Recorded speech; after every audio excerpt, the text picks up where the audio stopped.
temps et je continue mon podcast encore un peu pour savoir comment vous vivez le déconfinement en dehors de votre home sweet home.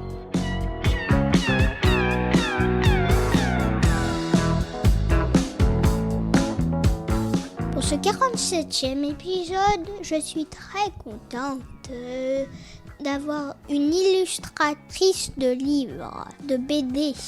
Moi, j'ai toujours eu envie d'être ou peintre ou faire... j'ai fait 4 BD, on m'en a acheté, contre des images, donc voilà. Mais la première BD que j'ai jamais faite, c'était les histoires de Simon. Et en fait, c'est juste un petit garçon qui s'appelle Simon. Il dit bien de fausses histoires.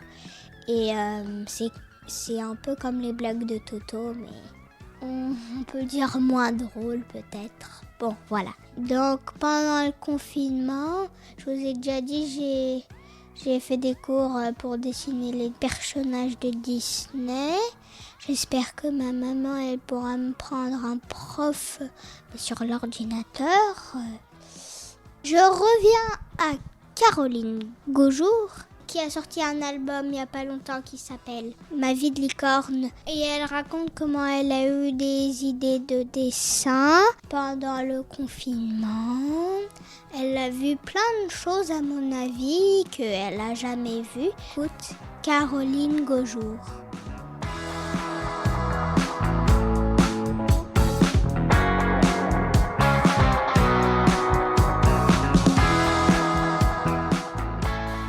Je suis auteure de bande dessinée aux éditions Marabout et je travaille aussi avec le Huffington Post. Donc voilà, mon quotidien, c'est de faire du dessin. Je suis ravie de pouvoir participer à ce podcast et puis partager un petit peu cette expérience de confinement et maintenant déconfinement. Voilà, nous on l'a vécu en famille à Lyon dans un appartement, on est 4, j'ai 2 enfants et on a essayé de continuer à travailler et puis assurer l'école tous ensemble pendant ces 2 derniers mois. Ça a été une période avec des hauts et des bas un petit peu pour tout le monde parce que c'est un peu difficile de rester enfermé si longtemps et on a besoin de sortir. Et en même temps, pour moi, ça a été aussi un moment pour créer. Et voilà, toutes les situations comme ça qui sont un petit peu inédites, ça peut aider à trouver des nouvelles idées et à rebondir sur l'actualité.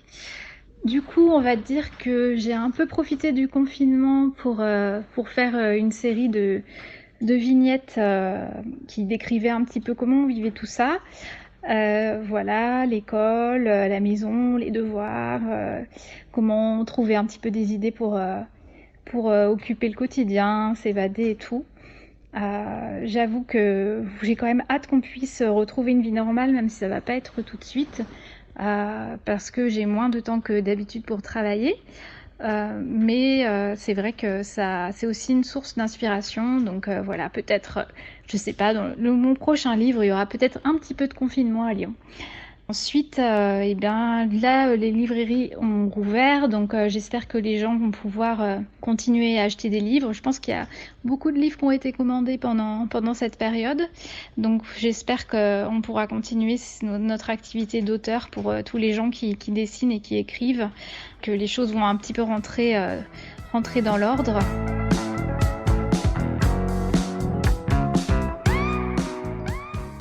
Ensuite, j'ai essayé de rebondir un petit peu sur le quotidien, comme je disais, et de le partager avec les gens pour éventuellement toucher des gens qui ont aussi des enfants qui vivent un petit peu la même chose pendant le confinement. Et moi j'aime bien le tourner de manière humoristique, donc faire des gags sur la vie de tous les jours, parce que je trouve que, déjà moi ça me fait du bien. Donc et puis une vignette, c'est un travail qu'on peut faire en quelques heures, donc du coup c'est assez court, mais dans les journées un petit peu chargées en ce moment, j'ai quand même le temps d'en faire de temps en temps. Je vais essayer de continuer dans cette voie. Pourquoi pas faire un livre sur le coronavirus et comment on a vécu tout ça. Comme je disais, les crises comme ça, c'est toujours un moment qui peut être difficile, mais en même temps c'est là qu'il y a des nouvelles idées, des nouvelles façons de faire qui vont émerger. Et puis voilà, j'espère que les livres et la culture vont pouvoir continuer à vivre, parce qu'en fait dans les moments comme ça, c'est vrai qu'on s'y raccroche beaucoup, on a besoin de lire, de rire, de regarder des séries ou des films, d'écouter de la musique. Et puis le dessin, ça peut servir à tout le monde. Donc c'est vrai qu'avec les enfants, par exemple, on a pu dessiner ensemble un petit peu pendant cette période. Donc j'espère aussi que voilà, ce moyen d'expression dans les moments un peu compliqués, elles pourront l'utiliser comme moi. Et puis en faire voilà, quelque chose de bien.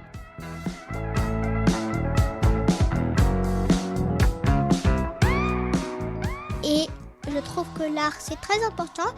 Par exemple, mon père et moi, on fait beaucoup de photos partout. Et il a fait des photos qu'il n'avait jamais vu quelqu'un faire.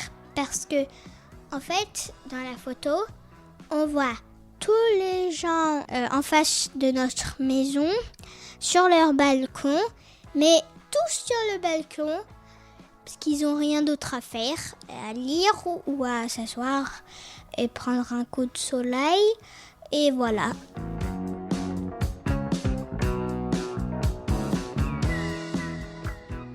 Bien sûr, envoyez-nous vos témoignages en vous enregistrant sur votre dictaphone et vous l'envoyez à marjorie.murphy@yahoo.fr marjorie.murphy@yahoo.fr.